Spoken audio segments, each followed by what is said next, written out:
Subscribe करा दिनविशेष चॅनलला आणि प्रेस करा घंटीचं बटन वर्षभरातील प्रत्येक दिवसाचं महत्त्व जाणून घेण्यासाठी. इयत्ता 8वी विषय भूगोल, पाठ 8वा उद्योग. स्वाध्याय प्रश्न 1. अचूक पर्यायांसमोरील चौकटीत बरोबर अशी खूण करा. औद्योगिक विकासावर खालीलपैकी कोणता घटक प्रत्यक्ष परिणाम करत नाही? 1. पाणी, 2. वीज, 3. मजूर, 4. हवा.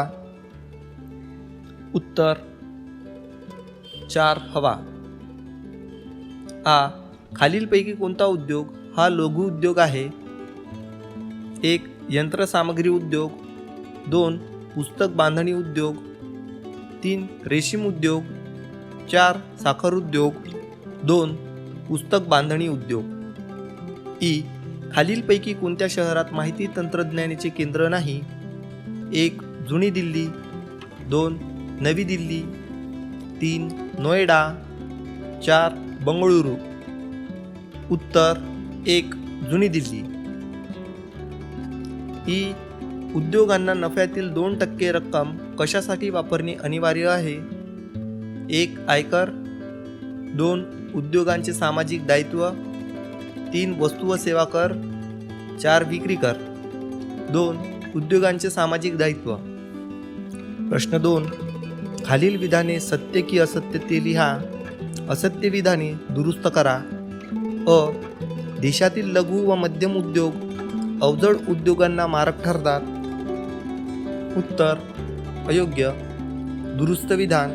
देशातील लघु व मध्यम उद्योग अवजड उद्योगांना पूरक ठरतात. आ. देशातील कारखानदारी देशाच्या आर्थिक विकासाचे निर्देशक आहे. उत्तर योग्य. ई. औद्योगिक विकास महामंडळाच्या स्थापनेचा उद्देश उद्योगधंद्यांचे विकेंद्रीकरण करणे हा आहे. उत्तर योग्य. ई. उद्योगांचे सामाजिक दायित्व हे प्रत्येक उद्योगधंद्यांसाठी अनिवार्य आहे. उत्तर अयोग्य. दुरुस्त विधान. उद्योगांचे सामाजिक दायित्व हे प्रत्येक उद्योगांसाठी अनिवार्य नाही. प्रश्न 3. खालील प्रश्नांची उत्तरे 3 ते 4 ओळीत लिहा. अ. औद्योगिक क्षेत्रासाठी सरकारकडून कोणकोणत्या सुविधा उपलब्ध होतात? उत्तर औद्योगिक क्षेत्रासाठी सरकारकडून पुढील सुविधा उपलब्ध होतात. 1.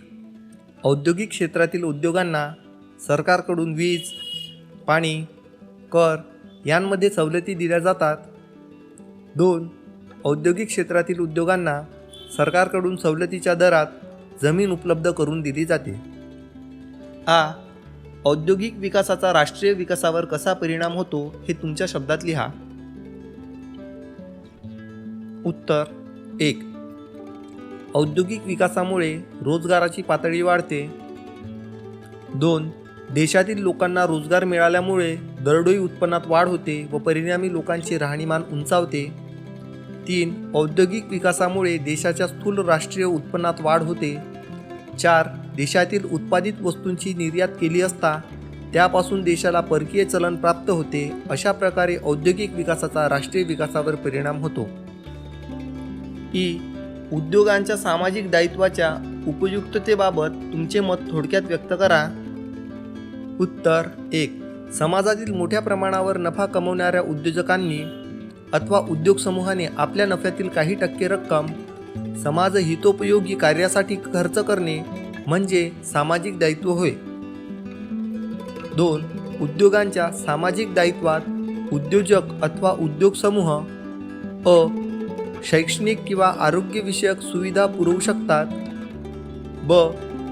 समाजातील निराधारांसाठी, अपंगांसाठी, गरजू व्यक्तींसाठी मार्गदर्शन केंद्रे चालवू शकतात. क. एखादे गाव दत्तक घेऊन त्या गावाच्या विकासास हातभार लावू शकतात. ड. पर्यावरणीय विकास केंद्रे उभारू शकतात. 3. उद्योगांच्या सामाजिक दायित्वामुळे परिसरातील लोकांच्या कल्याणात भर पडू शकते. ई. लघु उद्योगाची 3 वैशिष्ट्ये सांगा. उत्तर लघु उद्योगाची 3 वैशिष्ट्ये पुढील प्रमाणे आहे. 1. उद्योगांना भांडवल, जागा, यंत्रसामग्री या आदानांची तुलनेने कमी प्रमाणात आवश्यकता असते. 2. लघु उद्योगात तुलनेने कमी मनुष्यबळ आवश्यक असते. 3. लघु उद्योगातील उत्पादित वस्तूंची बाजारपेठ तुलनेने मर्यादित असते. प्रश्न 4. खालील प्रश्नांची सविस्तर उत्तरे लिहा. अ. औद्योगिक विकासावर परिणाम करणारे घटक स्पष्ट करा. उत्तर. औद्योगिक विकासावर परिणाम करणारे घटक पुढील प्रमाणे होत.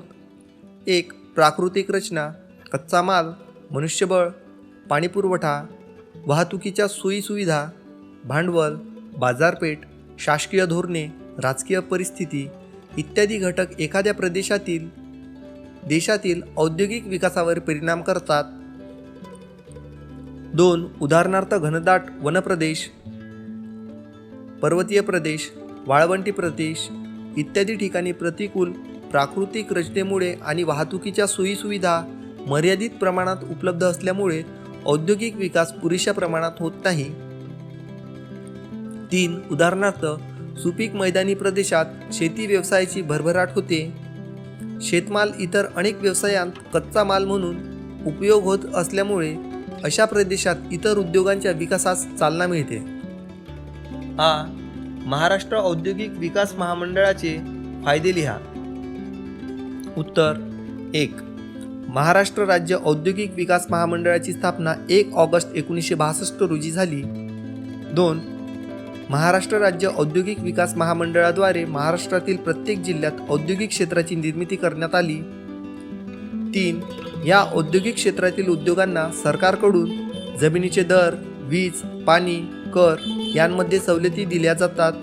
त्यामुळे औद्योगिकीकरणास चालना मिळते. 4. प्रत्येक जिल्ह्यात महाराष्ट्र राज्य औद्योगिक विकास महामंडळाद्वारे औद्योगिक क्षेत्राची निर्मिती करण्यात आली असल्यामुळे उद्योगांच्या विकेंद्रीकरणास चालना मिळते. 5. महाराष्ट्र औद्योगिक विकास महामंडळ राज्यातील रोजगार पातळी, व्यापार व लोकांचे राहणीमान उंचावण्यात महत्त्वपूर्ण ठरते. ई. माहिती तंत्रज्ञान उद्योगाचे महत्त्व सांगा. उत्तर. 1. माहिती तंत्रज्ञान उद्योगात माहिती शोधणे, माहिती मिळवणे, माहितीचे विश्लेषण करणे, माहिती संग्रहित करणे, मागणीनुसार माहिती पुरवणे इत्यादी बाबींचा समावेश होतो. परिणामी माहिती तंत्रज्ञान उद्योगांद्वारे जगातील कोणत्याही गोष्टीची सहजपणे माहिती उपलब्ध होऊ शकते. 2. माहिती तंत्रज्ञान उद्योगात संगणक, इंटरनेट, मोबाईल फोन इत्यादी साधनांचा माहितीशी संबंधित कार्यांसाठी मोठ्या प्रमाणावर वापर केला जातो. या साधनांद्वारे तुलनेने कमी खर्चात, कमी वेळेत आणि कमी कष्टात आवश्यक ती माहिती उपलब्ध होऊ शकते. 3. माहिती तंत्रज्ञानात उद्योगातून मिळालेल्या माहितीच्या आधारे वैयक्तिक, शैक्षणिक, आर्थिक, सामाजिक, सांस्कृतिक प्रगती करणे शक्य होते. ई. भारतातील लोकसंख्येचा विचार करता उद्योग निर्मिती हा बेरोजगारावरील एक चांगला उपाय आहे. स्पष्ट करा. उत्तर. 1. 2011च्या जनगणनेनुसार भारताची लोकसंख्या 2011 साली सुमारे 121 कोटी होती. 2. भारतातील बहुतांश लोकांचा शेती हा मुख्य व्यवसाय आहे व भारतातील बहुतांश शेती हंगामी स्वरूपाची आहे. परिणामी भारतातील लोकसंख्येत बेरोजगारीचे प्रमाण जास्त आहे. म्हणून भारतात मोठ्या प्रमाणावर उद्योग निर्मिती करणे अत्यावश्यक आहे. 3. भारतात मोठ्या प्रमाणावर लघु उद्योग आणि मध्यम उद्योग निर्माण केले असता बेरोजगार व्यक्तींना, स्त्रियांना मोठ्या प्रमाणावर रोजगाराच्या संधी उपलब्ध होतील. 4. भारतात मोठ्या प्रमाणावर मोठ्या उद्योग निर्माण केले असता नागरिकास चालना मिळेल व ग्रामीण भागातून शहरी भागाकडे होणारे लोकसंख्येचे अतिप्रमाणातील स्थलांतरण थांबवणे शक्य होईल. राष्ट्रीय उत्पन्नात वाढ होईल व परिणामी बेरोजगारीचे दुष्टचक्र भेदणे शक्य होईल. प्रश्न 5. खालील विधानांसाठी ओघ तक्ता तयार करा. अ. आपण जे कपडे वापरतो त्यांचा शेतापासून आपल्यापर्यंत झालेला प्रवास लिहा. उत्तर. शेतमाल, कापूस, सूतनिर्मिती, ताग्याची, कापडाची निर्मिती. ब. एखाद्या उद्योगाच्या स्थानिकीकरणासाठी आवश्यक घटक लिहा.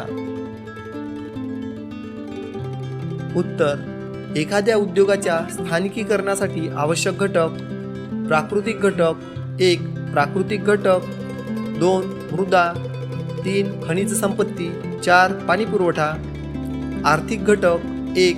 शेती व कच्चा माल 2. वाहतूक 3. बाजारपेठ 4. भांडवल. इतर घटक 1. मनुष्यबळाची संख्या 2. मनुष्यबळाची गुणवत्ता 3. वैज्ञानिक प्रगती 4. तांत्रिक प्रगती. प्रश्न 6. फरक स्पष्ट करा. अ. मध्यम उद्योग अवजड उद्योग. उत्तर मध्यम उद्योग व अवजड उद्योग. आदानांचे प्रमाण. मध्यम उद्योग. अवजड उद्योगांच्या तुलनेत मध्यम उद्योगांना कमी प्रमाणात भांडवल, जागा, मनुष्यबळ, यंत्रसामग्री आवश्यक असते. अवजड उद्योग. मध्यम उद्योगांच्या तुलनेत अवजड उद्योगांना मोठ्या प्रमाणात भांडवल, जागा, मनुष्यबळ, यंत्रसामग्रीची आवश्यकता असते. उदाहरण. मध्यम उद्योग. फळ प्रक्रिया उद्योग, गुऱ्हाळ इत्यादी मध्यम उद्योगांची उदाहरणे आहेत. अवजड उद्योग. साखर निर्मिती, कापड निर्मिती, वाहन निर्मिती, औषध निर्मिती इत्यादी अवजड उद्योगाची उदाहरणे आहेत. आ. कृषीपूरक उद्योग, माहिती तंत्रज्ञान उद्योग. उत्तर कृषीपूरक उद्योग व माहिती तंत्रज्ञान उद्योग. स्थानिकीकरण. कृषीपूरक उद्योग. सर्वसाधारणपणे कृषीपूरक उद्योगांचे ग्रामीण भागात स्थानिकीकरण आढळते. माहिती तंत्रज्ञानाचा उद्योग. सर्वसाधारणपणे माहिती तंत्रज्ञान उद्योगाचे नागरी भागात स्थानिकीकरण आढळते. स्वरूप. कृषीपूरक उद्योग. कृषीपूरक उद्योगांना पारंपरिक उद्योगांत समावेश होतो. माहिती तंत्रज्ञान उद्योग. माहिती तंत्रज्ञान उद्योगांचा आधुनिक उद्योगात समावेश होतो. व्हिडिओ आवडल्यास लाईक आणि शेअर करायला विसरू नका. तुमच्या मित्रांपर्यंत हा स्वाध्याय नक्की पोहोचवा. आम्ही पूर्ण अभ्यासक्रम घेऊन दिनविशेष चॅनलवर येतो आहे, त्यामुळे चॅनलला सबस्क्राईब मात्र नक्की करा. धन्यवाद.